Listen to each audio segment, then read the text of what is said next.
Our starter kits couldn't be easier to use. Be on your way to growing your own nutritious and delicious microgreens, wheatgrass or catgrass, in 9 easy steps. Step 1. Place your soil in a jug or bowl, big enough for the soil to expand.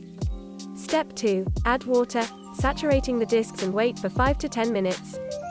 Step 3. Use a fork to fluff up your soil. If there are still dry discs, add water, but try not to oversaturate.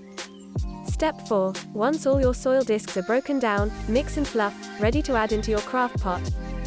Step 5. Fill the pot about 3/4 of the way up, and even out the soil using your fork. Step 6. The seed packet has enough seeds for all 3 pots. For optimum growing, make sure you soak your seeds for about 12 hours before you intend to use them, and rinse them off before you plant. Step 7. Spread 1 layer of seeds over your soil, making sure none overlap, as this can cause mold. Step 8. Use the remaining soil, which you can see there is plenty of, to cover your seeds.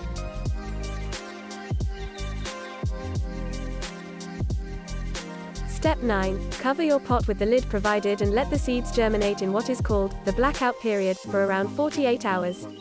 There is no need to water during this time. You should start to see sprouts appear. If not, keep your pots in the blackout period for a little while longer.